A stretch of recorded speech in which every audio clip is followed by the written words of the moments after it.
Good day everyone, this is Junaid Khan, a regulated Canadian immigration consultant. Also, I am representing clients to the Immigration Refugee Board of Canada. आज की video important होगी because there are going to be 2 or 3 topics. सबसे पहला topic Canada Strong Pass, very much in conversation these days. बहुत सारी videos, बहुत सारी information, post. इस टॉपिक पे बात करेंगे. पहले तो आपको रियलिटी बता दूंगा कि कैनेडा स्ट्रॉन्ग पास की क्या रियलिटी है, how it's going to be useful और किसके लिए यूजफुल है and all that.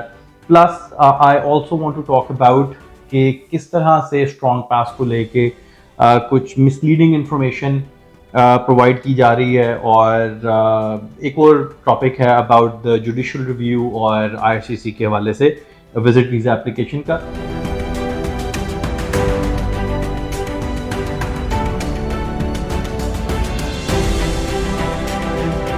The reason मैं वीडियो बना रहा हूँ बिकॉज बहुत सारे लोग पेड कंसल्टेशन बुक करवा रहे हैं. They pay me my fee to talk about this stuff और I feel like this is sort of a waste of their money, their time and my time as well at the same time, to be very honest. Strong pass को लेके बहुत सारी consultation के बाद और every now and then people from Pakistan, कुछ UAE से मुझे कोई वीडियोस फॉरवर्ड होती हैं कि ये देखें द वीडियो इज़ देयर और इट्स वेरी इंपॉर्टेंट और इसकी बेस पे वीज़ास लग रहे हैं ऑल दैट स्टफ. तो उस पर भी बात करेंगे. तो सबसे पहले we'll start with the Canada Strong Pass. So Canada Strong Pass, if I'm not mistaken, June 26 से लेके September 2nd 2025 तक के लिए एक स्ट्रॉन्ग पास निकाला गया है जिसकी बेस पे मोस्टली जो पार्क्स हैं कनाडा में जिनकी पहले फीसेस थी और फीस $10, $15, $20 मैक्सिमम, इससे ज़्यादा नहीं होगी क्योंकि मैंने इससे ज़्यादा कभी पे नहीं किया किसी भी एमेनिटीज़ के लिए. इस हवाले से कुछ फ्री पैसेस हैं पार्क्स के लिए, कुछ फ्री पैसेस और डिस्काउंटेड पैसेस हैं म्यूज़ियम्स के लिए, आर्ट गैलरीज़ के लिए, और कुछ डिस्काउंटेड पैकेजेस हैं जो समर्स में मोस्टली जो एरियाज ओपन होते हैं for families to have fun and to explore Canada. अच्छा, this is the strong pass. इस हवाले से जो new elected prime minister Mark Carney, इन्होंने एक वीडियो भी बनाई, इनकी एक वीडियो भी सामने आई जिसमें they're welcoming people to basically enjoy this strong pass and definitely देखें ये उनकी गवर्नमेंट का एक इनिशिएटिव है और इस इनिशिएटिव को डेफिनेटली उनसे ज़्यादा बेहतर कौन एक्सप्लेन कर सकता है because they want to highlight this initiative and it is a good initiative because Canada में रहते हुए everybody is sort of waiting for the summers. और समर्स में अगर आपको फ्री एंट्रीज मिल जाती हैं पार्क्स में और मैनिटीज़ में और आर्ट गैलरीज में या म्यूजियम्स में, तो definitely it's very welcoming to for people कि वो अपने बच्चों के साथ, अपनी फैमिलीज़ के साथ पिकनिक्स के लिए और मल्टीपल इन्फो सेशंस के लिए म्यूजियम्स को विजिट कर सकते हैं. So this is the reality of the strong pass. इसके अलावा जो एक मज़ीद चीज़ मेंशन की हुई है वेबसाइट पे वो ये है कि स्ट्रॉन्ग पास का कोई रियल पास नहीं है और it is just there is no pass, the physical present pass. So you just have to go to the parks and then between these dates आपको free entry मिल जाएगी.